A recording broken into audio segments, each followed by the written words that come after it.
اعوذ باللہ من الشیطان الرجیم بسم اللہ الرحمن الرحیم الحمد للہ رب العالمین والصلاة والسلام علی سید الانبیاء والمرسلین۔ آج ہم ایک اور قرآنی واقعہ پڑھتے ہیں۔ یہ بہت ہی عجیب واقعہ، اور اس میں اللہ تبارک و تعالی یہ دکھانا چاہتا ہے کہ اللہ تبارک و تعالی قیامت والے دن لوگوں کو کس طرح زندہ فرمائے گا۔ حضرت سیدنا عزیر علیہ الصلاۃ والتسلیم کا واقعہ ہے، یہ قرآن کا واقعہ ہے، سچا واقعہ ہے۔ حضرت سیدنا عزیر علیہ الصلاۃ والتسلیم کی قوم کی بدعمالیاں جب عروج پر پہنچی تو اللہ تبارک و تعالی نے ان پر بخت نصر بادشاہ کو مسلط کر دیا۔ وہ جب بیت المقدس میں داخل ہوا تو اس نے ایسا ظلم کیا، 1,00,000 باشندوں کو قتل کر دیا اور 1,00,000 لوگوں کو ملک شام کے اندر بکھیر دیا، بیت المقدس سے نکال کر الگ الگ ان کو بسانا شروع کر دیا، اور 1,00,000 مرد عورتوں کو غلام لونڈیاں بنا دیا، اور 1,00,000 لوگوں کو قید کر لیا۔ ان میں حضرت سیدنا عزیر علیہ الصلاۃ والتسلیم بھی تھے۔ اس وقت حضرت سیدنا عزیر علیہ الصلاۃ والتسلیم کی عمر 40 سال تھی۔ بخت نصر یہ اس کے باپ کا پتہ نہیں، اس کی ماں کا پتہ نہیں، یہ کون تھا۔ لوگوں نے اس کو دیکھا کہ یہ چھوٹا بچہ تھا اور بت کے قریب پڑا ہوا تھا، بت تھا ایک نصر، اس کے ساتھ پڑا ہوا تھا، تو اس کا نام پھر بخت نصر رکھ دیا گیا۔ پھر یہ جب بڑا ہوا تو اس کو ایک شہر کا گورنر بنا دیا گیا، پھر اس کے بعد پوری دنیا کا یہ بادشاہ بن گیا۔ پھر اس نے ظلم کیا، بیت المقدس کا پورا حلیہ ہی اس نے تبدیل کر دیا۔ حضرت سیدنا عزیر علیہ الصلاۃ والتسلیم بخت نصر کی قید سے کسی طریقے سے نکلے، بحر تشریف لائے اور اپنے گدھا مبارک پر بیٹھے تو آپ بیت المقدس کی سیر کرنے لگے۔ آپ نے دیکھا بالکل شہر اجڑ گیا ہے، گھر تباہ ہو گئے ہیں، کوئی بندہ نہ بندے کی ذات نظر آ رہی ہے۔ بالکل آپ پریشان ہو گئے، مایوس ہو گئے، رنجیدہ ہو گئے کہ یہ کیا ہو گیا۔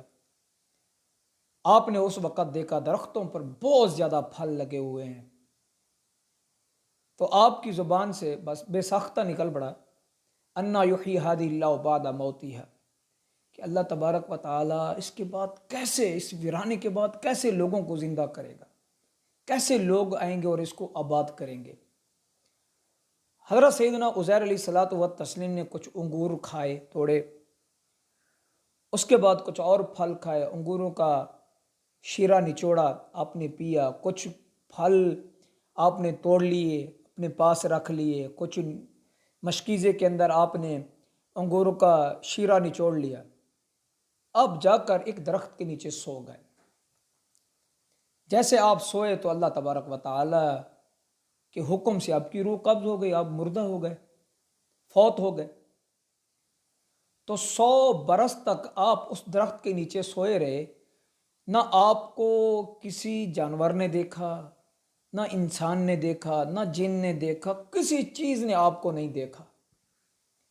70 سال کے بعد ایک بادشاہ آیا، بیت المقدس کو اس نے پھر سے آباد کیا اور اپنے ساتھ لوگ لے آیا، ان کو اس بیت المقدس میں آباد کیا۔ جن کو بخت نصر نے ملک شام کے اطراف میں یہودیوں کو بھیج دیا تھا، ان کو واپس بلایا، پھر بیت المقدس کو پہلے سے زیادہ خوبصورت بنایا گیا، عمارتیں بنائی گئی، پھر اس کے بعد وہاں پر درخت نئے لگائے گئے۔ اللہ تعالیٰ نے ان درختوں کے اندر بخت رکھا، وہ زیادہ پھلے۔ تو 100 سال جب ہوئے تو حضرت سیدنا عزیر علیہ الصلاۃ والتسلیم کو اللہ تبارک و تعالیٰ نے زندہ فرمایا۔ آپ نے دیکھا تو پھر آپ حیران ہو گئے کہ اتنے لوگ بس چکے ہیں۔ آپ بیٹھے تھے تو اسی میں اللہ تبارک و تعالیٰ نے وحی نازل فرمائی، فرمایا بتاؤ عزیر کتنی دیر آپ سوئے؟ تو آپ نے کہا کہ میں عرض کی صبح سویا ہوں، میں عصر کے وقت اٹھ گیا ہوں، یا یہ کہا کہ میں دن یا اس کا کم حصہ سویا ہوں۔ اللہ تبارک و تعالیٰ نے ارشاد فرمایا کہ عزیر تو 100 برس تک سویا ہے، 100 سال تک تو مردہ ہو گیا تھا، پھر تجھے ہم نے زندہ کیا۔ آپ نے فرمایا دیکھو اپنے گدھا کی طرف، جب آپ نے دیکھا تو وہ سڑ گل گیا تھا، اس کی ہڈیاں پڑی ہوئی تھی۔ پھر اللہ تبارک و تعالیٰ نے گدھا کی ہڈیوں کو حکم ارشاد فرمایا تو وہ ساتھ جمع ہو گئی، پھر ان پر گوشت چڑھا، گوشت چڑھنے کے بعد وہ بالکل ٹھیک ہو گیا، پھر وہ گدھا کھڑا ہو گیا، اپنی زبان میں ہینگنے لگا۔ تو پھر اللہ تبارک و تعالیٰ نے ارشاد فرمایا کہ عزیر ہم لوگوں کو اس طرح زندہ کریں گے جس طرح آپ کے دراز گوش یعنی گدھا مبارک کو ہم نے زندہ کیا۔ پھر اللہ تبارک و تعالیٰ نے ارشاد فرمایا اپنے مشکیزے کے اندر دیکھو تو وہ جو حضرت عزیر علیہ الصلوۃ والتسلیم نے انگوروں کا رس نچوڑا تھا وہ ویسے کا ویسا ٹھیک ہے، پھل بھی پڑے ہوئے ہیں وہ بھی ٹھیک ہے۔ تو اللہ تبارک و تعالیٰ نے ارشاد فرمایا کہ ہم اس طرح لوگوں کو زندہ کریں گے، اس طرح لوگوں کو ماریں گے، جس کو اللہ تبارک و تعالیٰ چاہے تو اس کو فنا کر دے، جس کو اللہ تبارک و تعالیٰ چاہے تو اس کو برقرار رکھے۔ 100 سال کے اندر وہ گدھا تو بالکل تباہ و برباد ہو گیا، لیکن وہ پھل جو 1-2 دن میں تباہ خراب ہو جاتے ہیں، بدبو ان میں آ جاتی ہے، لیکن اللہ کا کرم کہ وہ گدھا تو بالکل ختم ہو گیا، لیکن پھر بھی رب نے اس کو زندہ کیا حضرت عزیر علیہ السلام کی تسلی کے لیے، ان کو دکھانے کے لیے۔ لیکن وہ جو پھل تھے یا شیرہ تھا وہ خراب نہیں ہوئے، ان میں بدبو نہیں ہوئی، بدمزگی نہیں ہوئی۔ پھر حضرت سیدنا عزیر علیہ الصلوۃ والتسلیم اٹھے اور بیت المقدس کا چکر لگایا، ایک ایک گھر میں گئے۔ جب آپ اپنے گھر کے قریب پہنچے تو ایک بڑھیا بیٹھی تھی۔ آپ نے ارشاد فرمایا کہ بڑھیا سے پوچھا کہ عزیر علیہ السلام کہاں ہیں؟ تو اس بڑھیا نے کہا کہ 100 سال ہو گئے وہ لاپتہ ہو گئے ہیں، آپ کیوں پوچھ رہے ہیں؟ آپ نے ارشاد فرمایا کہ میں عزیر علیہ السلام ہوں۔ اس نے کہا یہ کیسے ہو سکتا ہے؟ انہوں نے کہا واقعی آپ عزیر علیہ السلام ہیں؟ تو عزیر علیہ السلام کی دعائیں قبول ہوا کرتی تھی، کیونکہ سب آپ کے پوتے پر پوتے تھے، وہ بوڑھے ہو گئے، آپ نوجوان تھے، 40 سال کی عمر، اور داڑھی مبارک کالی تھی۔ عورت نے کہا کہ میں تب مانوں گی کہ آپ وہ تو مستجاب الدعوات تھے، دعا کرتے تھے، دعا قبول ہو جاتی تھی، آپ بھی دعا کریں۔ سیدنا عزیر علیہ الصلوۃ والتسلیم نے دعا کی، اس کا فالج بھی ختم ہو گیا، اس کی بنائی بھی واپس آ گئی، پھر وہ کھڑی ہو گئی، اور اس نے پھر یہ سب میں اعلان کیا کہ آپ واقعی اللہ کے نبی حضرت سیدنا عزیر علیہ السلام ہیں۔ پھر آپ گئے تو اس وقت یہودی سب جمع تھے اور ایک جگہ پہ جنگ میں تھے، تو آپ نے سب کو جا کر کہا کہ میں حضرت عزیر علیہ السلام۔ لوگوں نے ماننے سے انکار کر دیا، کیونکہ اس جگہ پر آپ کا بیٹا بھی موجود تھا جس کی عمر 120 سال ہو چکی تھی، آپ کے پوتے بیٹھے تھے، سب کی سفید داڑیاں۔ تو انہوں نے کہا جی ہمارے دادے کے دونوں کندھوں کے درمیان ایک مسا تھا، کالے رنگ کا، اگر آپ کے پاس دکھائیں تو آپ نے اپنی پیٹھ مبارک سے جب کپڑا اٹھایا تو وہ نشان برقرار تھا۔ پھر یہودیوں نے کہا جی حضرت عزیر علیہ السلام کو تو تورات یاد تھی، زبانی آپ سنیں، کیونکہ بخت نصر نے تمام جن کو بھی تورات یاد تھی تمام کو قتل کر دیا تھا، تو آپ نے سنا دی۔ لوگ پھر حیران ہو گئے، بھئی آیا صحیح سنائی غلط سنائی، کیونکہ کوئی نسخہ تو تھا نہیں، کسی کو یاد تھی نہیں۔ ادھر ایک بندہ بیٹھا تھا، اس نے کہا جی میرے دادے نے جب بخت نصر صاحب کو قید کر رہا تھا تو ایک میرے دادے نے اس کا نسخہ تورات کا انگوروں کی بیل کے اندر جا کے چھپا دیا تھا، وہ اگر کچھ مجھے یاد دکھا دے تو پھر میں وہاں سے نکال کر آؤں گا۔ تو ڈھونڈا گیا، وہ انگوروں کی بیل مل گئی، وہاں سے زمین کھودی تو وہ نسخہ بھی نکل آیا۔ تو جب انہوں نے دیکھا تو واقعی حرف بہ حرف اللہ تبارک و تعالیٰ کے پیارے نبی حضرت سیدنا عزیر علیہ السلام نے جس طرح تورات کا سنایا ویسے ہی اس تورات میں لکھا ہوا تھا۔ پھر یک زبان کھڑے ہوئے، انہوں نے کہا واقعی آپ اللہ کے نبی حضرت سیدنا عزیر علیہ السلام ہیں۔ پھر انہوں نے آپ کی محبت میں یہ بھی کہہ دیا کہ آپ اللہ کے بیٹے ہیں۔ تو وہاں سے یہ بد عقیدہ شروع ہوا کہ حضرت عزیر علیہ السلام اللہ کے بیٹے ہیں، تو یہودی تھے سب۔ تو اللہ تبارک و تعالیٰ کے اس نبی کو، اس معجزے کو دیکھ کر وہ آپ کو سب نبی کہنا شروع ہو گئے، نبی کے بیٹا اللہ تبارک و تعالیٰ کا کہنا شروع ہو گئے۔ تو آپ 100 برس کے بعد زندہ ہوئے۔ تو اللہ تبارک و تعالیٰ ہمیں بھی اس طرح مرنے کے بعد زندہ فرمائے گا، اس لیے عذاب قبر بھی حق ہے۔ قبر کی زندگی بھی حق ہے، موت بھی حق ہے، قیامت کا دن بھی حق ہے۔ ان تمام پر ایمان لانا ہم پر لازمی ہے۔ جو آخرت کے دن پر ایمان نہیں لاتا وہ کافر ہے، ہمارے عقائد میں ہے۔ تمام انبیاء اکرام علیہ الصلاۃ والتسلیم کے اللہ کے بندے ہیں، اللہ کا کوئی بیٹا نہیں ہے۔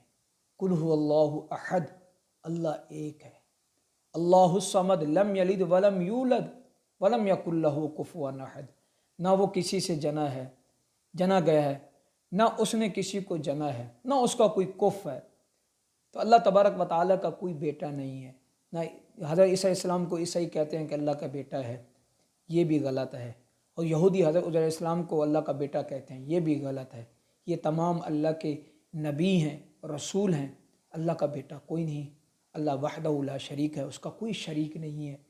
یہ اللہ تبارک و تعالیٰ کے برگزیدہ بندے ہیں، انہی پر ایمان لانا، انہی سے محبت کرنا، یہ دنیا آخرت کے لیے ہمارے لیے نعمت ہے۔ ان پر ایمان لائیں گے تو قبر بھی سنور جائے گی، آخرت بھی سنور جائے گی۔ قرآن کا مطالعہ کیجیے، قرآن پڑھیے۔ قرآن صرف عربی عبارت پڑھنا بہت ثواب ہے، لیکن قرآن جب ہم ترجمے کے ساتھ پڑھیں گے نا، سمجھ کر پڑھیں گے، پھر ہم دیکھیں گے رب تعالیٰ ہمیں کیا ارشاد فرما رہا ہے۔ بعض جگہوں پہ رب نے ڈائریکٹ ہمیں بھی ارشاد فرمایا، اے ایمان والو، اے ایمان والو۔ جب ہم ترجمہ پڑھیں گے نا، پھر پتہ چلے گا ہمارا رب کتنا کریم، رحیم، غفور ہے، بخشنے والا ہے، مہربان ہے۔ پھر پتہ چلے گا کہ والدہ سے بھی زیادہ محبت کرنے والا ہمارا رب ہے، جو ہم سے محبت کرتا ہے۔ پھر ہمیں حقیقت کا پتہ چلے گا کہ دنیا میں ہم کیوں آئے، ہم نے دنیا میں کتنا رہنا ہے، خبر کا پتہ چلے گا۔ قرآن کا ترجمہ پڑھنا ہے، ساتھ تفسیر بھی رکھنی ہے۔ ترجمے کے لحاظ سے بندے کو سمجھ نہیں آتا، فقط صرف ترجمہ پڑھ لے اور شروع ہو جائے کہ مجھے قرآن سمجھ آ گیا، ایسا نہیں ہے۔ ایک بخاری شریف حدیث کی کتاب ہے، اس کی ہزاروں میں شروحات لکھی گئی ہیں۔ اس حدیث کا مطلب کیا ہے، اس حدیث کا مطلب کیا ہے؟ حدیث سے بڑھ کر قرآن پاک ہے۔ اگر ترجمہ قرآن کا صرف ترجمے سے سمجھ آ جاتا تو ہزاروں تفسیریں لکھی گئی ہیں، تو لوگ تفسیریں نہ لکھتے۔ ہمارے بزرگوں نے جو تفسیر کا کام کیا ہے، تفسیر پڑھیں تاکہ ہمیں مکمل سمجھ آئے کہ رب ہمیں کیا ارشاد فرمانا چاہتا ہے۔ قرآن روزانہ پڑھیں، روزانہ قرآن پڑھیں۔ اللہ تبارک و تعالیٰ نے محبوب نے ارشاد فرمایا، جو قرآن کی تلاوت کو لازم کر لیتا ہے، قرآن پڑھتا ہے جو، اللہ تبارک و تعالیٰ اس کے لیے زمین میں نور پیدا فرما دے گا، اور آسمان کے لیے اس کے لیے سب سے زیادہ بھلائی ہے۔ قرآن کی تلاوت کریں، قرآن کے ساتھ دل لگائیں، اللہ نے چاہا تو ہماری دنیا و آخرت سنور جائے گی۔ وآخر دعوانا الحمد للہ رب العالمین۔